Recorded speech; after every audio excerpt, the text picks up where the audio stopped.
They have been called messengers of light, guardians of souls and watchers of the stars. Every ancient civilization spoke of them, radiant beings who descended from the heavens to guide, protect, or sometimes to test humanity.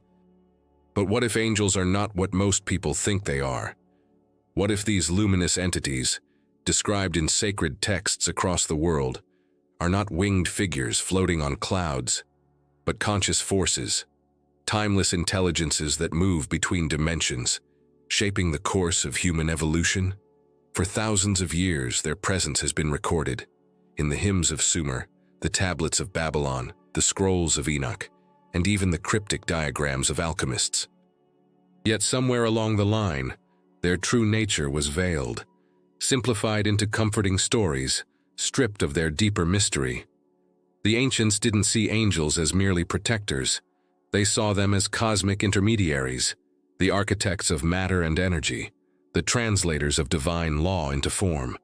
To them, angels were not separate from creation. They were creation, the invisible forces animating the stars, the wind, the fire, and even our own consciousness. So why was this knowledge hidden? Why were these multidimensional beings reduced to symbols, confined within doctrine, when every mystic, from Hermes to Enoch to the Essenes, hinted that angels are part of a vast metaphysical order, far beyond what religion alone can explain? In this video, we will uncover what has been forgotten, the esoteric truth of angelic beings. We will explore where they come from, what their true purpose is, and how ancient initiates learned to communicate with them. You'll discover why many spiritual traditions guarded this knowledge so carefully, and how understanding the angelic realm can transform your own inner world. Because in truth, angels are not far from us. They are not separate. They are woven into the very geometry of our being, whispering in the language of vibration, light, and consciousness itself. And once you understand this, you'll realize that the line between the divine and the human was never as distant as we were taught to believe. Long before angels were painted with halos and white wings, they were described as beings of fire and light, the luminous architects of reality. To trace their origins, we must journey beyond the familiar, beyond modern religion, into the heart of ancient wisdom itself. The earliest known records of angelic beings emerge from Sumer and Babylon, thousands of years before the Bible. The Sumerians spoke of the Anunnaki, celestial emissaries who descended from the heavens to shape humanity's destiny. They were not gods, but intermediaries, bridging the spiritual and the material.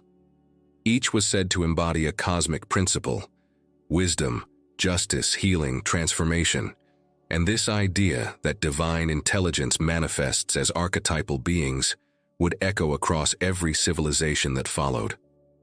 In ancient Persia, the Zoroastrians called them the Amesha Spentas, the immortal holy ones.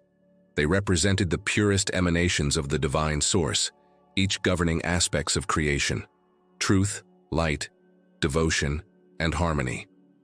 To invoke an Amesha Spenta was to align one's soul with the frequency of that divine law, to become a living expression of cosmic order. Then in Egypt, we find the Neteru, radiant intelligences who guided the rhythm of the cosmos.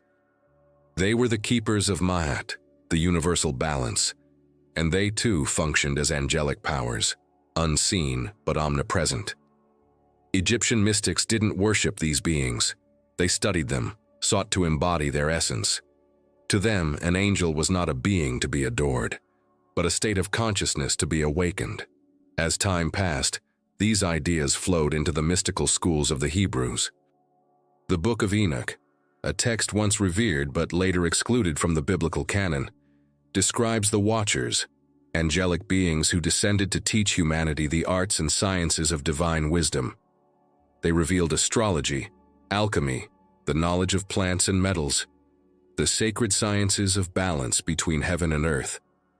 But their fall, and their forbidden teachings, became a metaphor for humanity's struggle with divine power and free will. The Watchers became both revered and feared, symbols of the potential and peril of knowledge. Later, within the Hermetic and Gnostic traditions, Angels took on yet another layer of meaning.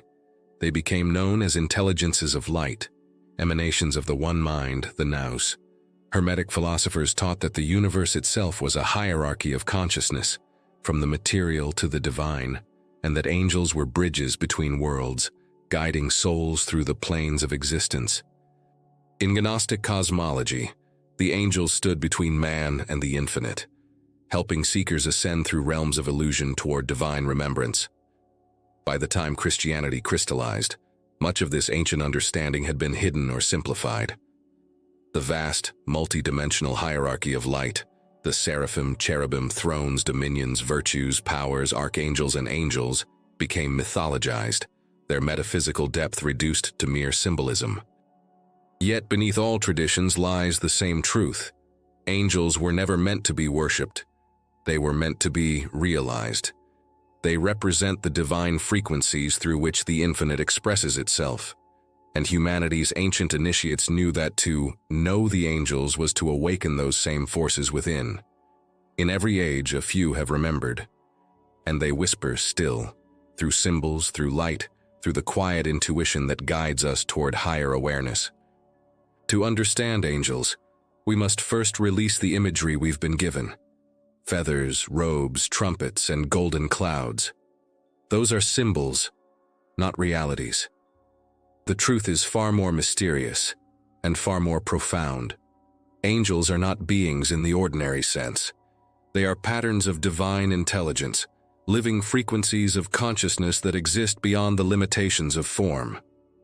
Imagine them as the software through which the divine mind expresses itself into creation, the cosmic architecture that holds reality together. Ancient mystics understood this well.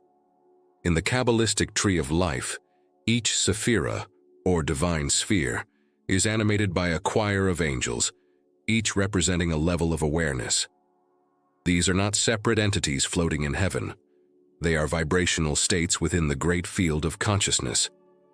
To ascend the tree of life is to harmonize with higher and higher angelic orders, until the soul vibrates in resonance with divine will itself.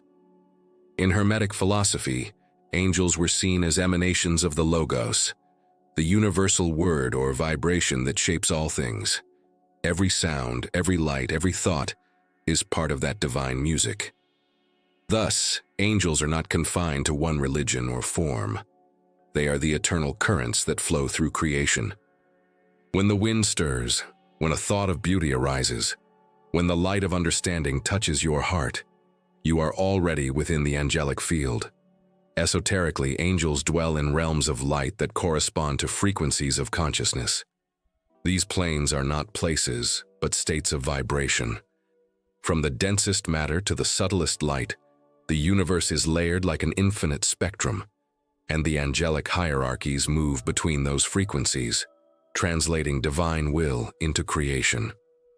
They are the mechanism through which the universe maintains harmony, the unseen harmonics that tune existence. In this sense, you are part of that same order. Your consciousness too emits frequencies, thoughts, emotions, intentions, and every time you act from love, clarity, or truth, you vibrate closer to the angelic realm. To call upon an angel is not to summon an external being, but to attune yourself to a divine frequency, to become compatible with it. This is why spiritual adepts across ages emphasized purity of heart, stillness of mind, and alignment with truth. It was never about dogma. It was resonance. Just as a musical instrument must be tuned to play harmoniously, the human soul must be refined to perceive the angelic. Now imagine the hierarchy of angels not as a pyramid of power, but as a spectrum of light. At the highest frequency are the seraphim, beings so close to the source that they are said to burn with divine fire. Their light is pure awareness, formless, infinite. Below them are the cherubim, the guardians of wisdom, not winged infants but colossal intelligences representing the pure geometry of creation.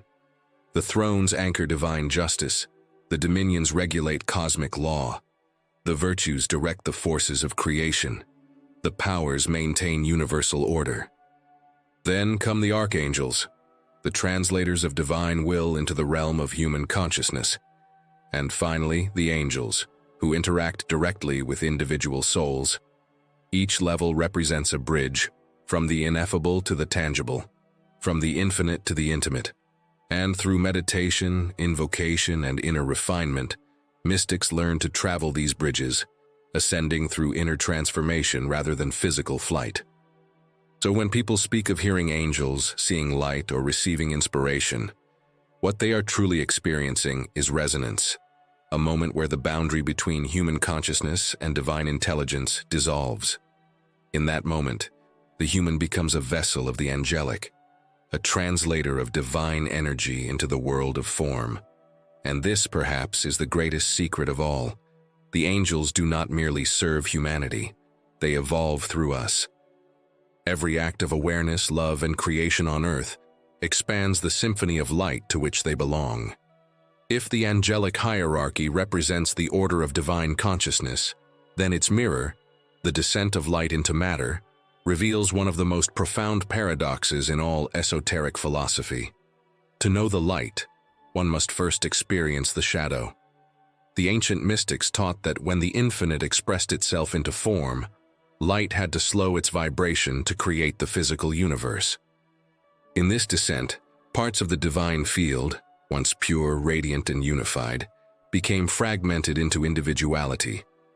This, they said, was the origin of the so-called fallen angels, but not as a tale of rebellion and punishment, rather, as a symbol of the soul's descent into the world of matter. The fall was necessary for evolution. It was the sacrifice of unity for the possibility of experience. In the words of the Gnostics, the sparks of light fell into the darkness that they might know themselves. To the Hermeticists, this myth was not about sin. It was about transformation. The fallen were not cast out of heaven.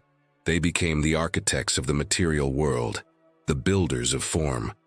Thus, every human soul carries within it the same journey, from spirit into matter, from ignorance to remembrance. The story of Lucifer, whose name means light-bringer, was originally understood as a cosmic allegory, a reminder that the flame of divine consciousness lies hidden within each of us, waiting to rise again through wisdom and self-realization. In this light, angels are not simply external beings. They are the higher aspects of our own multidimensional nature. Each of us contains both the angelic and the fallen within, the luminous mind reaching upward, and the embodied self rooted in the physical. The great work, in alchemical terms, is the reunification of these two, the ascent of the soul through the refinement of its earthly vessel. When mystics spoke of summoning angels, they were engaging in inner alchemy, awakening dormant frequencies of consciousness. To call upon an archangel, for example, was to activate that principle within oneself. Michael, the fiery defender, represents strength and truth. Gabriel, the messenger, awakens intuition and divine communication. Raphael, the healer, invokes the harmony of body and spirit. And Uriel, the illuminator, embodies divine wisdom and transformation. These names are not arbitrary. They are vibrational codes, linguistic doorways into specific energetic realities. When spoken or meditated upon with intent, they align the mind and heart with their corresponding divine frequency.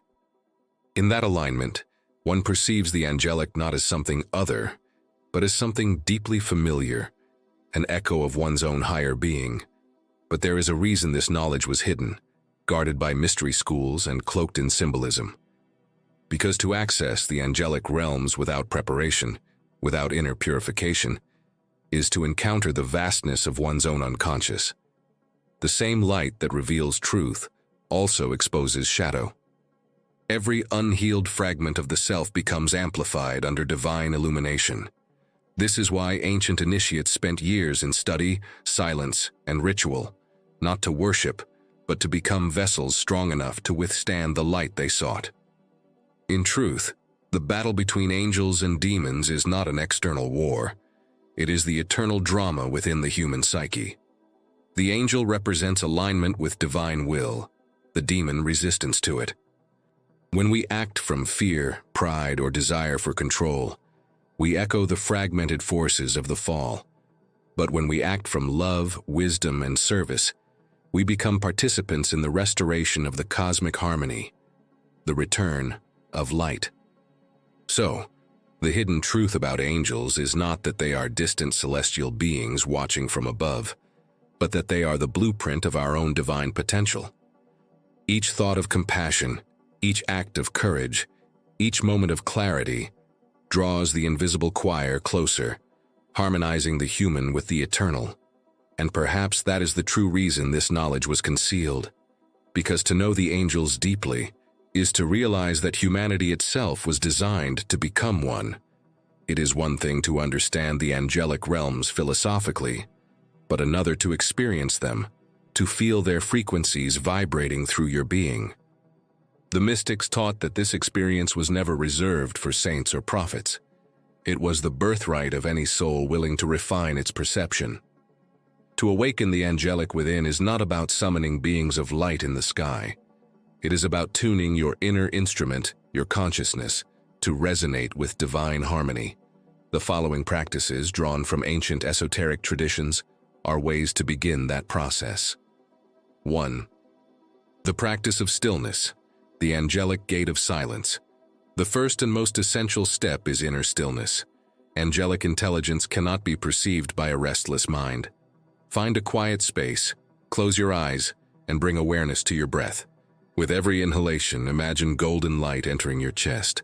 With every exhalation, release tension, thought, and noise. Allow your mind to become vast and silent, like an open sky. In this silence, you may begin to sense subtle currents, warmth, pressure, or even music that is not of the ears. These are the first whispers of the higher realms. Do not chase them. Simply listen. The angels speak not in words, but in vibration. 2.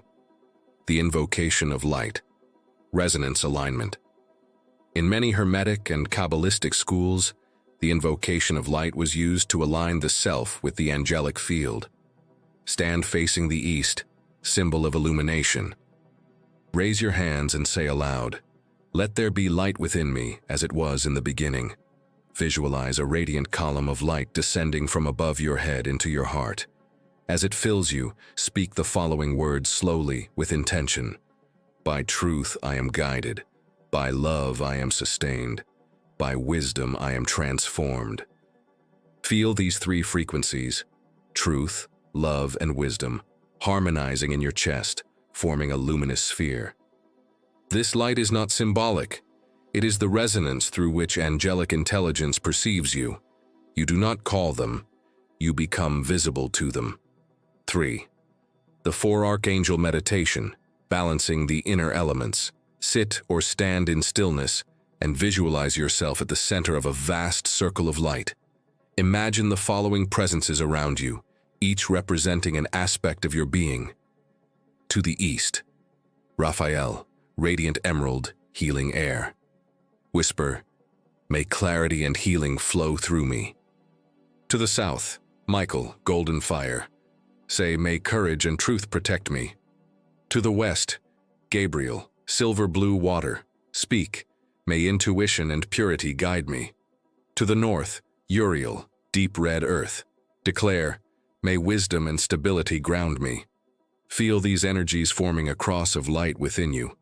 Fire and water, air and earth, balanced around your heart, where the fifth element, spirit, awakens. When these forces are harmonized, the veil between worlds becomes thin.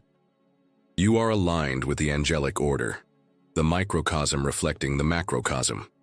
4. The path of integration, living angelically. After meditation, the work continues in daily life. To live angelically is to embody harmony, to think with clarity, speak with truth, and act with compassion. Every kind word, every patient gesture, every moment of integrity, these are the rituals that truly open the gates of light. The angels are not far. They are the silent resonance of your highest self. When your thoughts, emotions, and actions align with that frequency, you no longer need to call them. You become one of them. In every age, humanity has looked to the heavens, seeking light beyond the veil of the world, hoping that somewhere, Above the chaos and noise, there are beings of purity guiding our way. But the greatest revelation of all is this: the angels have never been above us. They have always been within us. They are not creatures of wings and flame, but archetypes of consciousness, patterns of divine harmony expressing themselves through human experience. Every act of courage is Michael's sword in motion. Every word of truth is Gabriel's trumpet sounding through your voice. Every healing touch, every inspired thought, every moment of forgiveness is an angel remembering itself through you. When the library of the soul is opened through silence, when the heart becomes the altar, the old mystery returns. The separation between human and angel dissolves.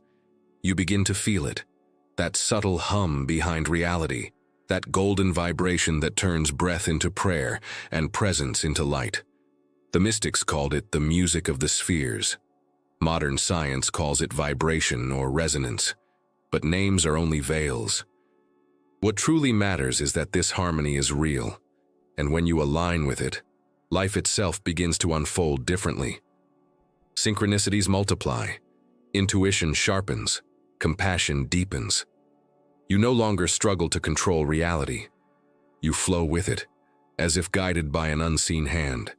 That is the essence of angelic wisdom. Not blind faith, but direct participation in divine order. Not worship, but remembrance. So tonight, before you sleep, sit in stillness for a moment. Listen. Behind the ticking of the clock, behind the thoughts that rise and fall, you may sense it. The soft rhythm of wings, the echo of light moving through sound. It's not outside you. It's the infinite breathing within your chest, the angel awakening in human form. You are the bridge between earth and heaven. The song of the angels is the song your soul has always known. If this message has stirred something ancient within you, remember, that stirring is the call. Follow it. And perhaps in doing so, you will rediscover not only the truth of angels, but the divinity that has always lived in you.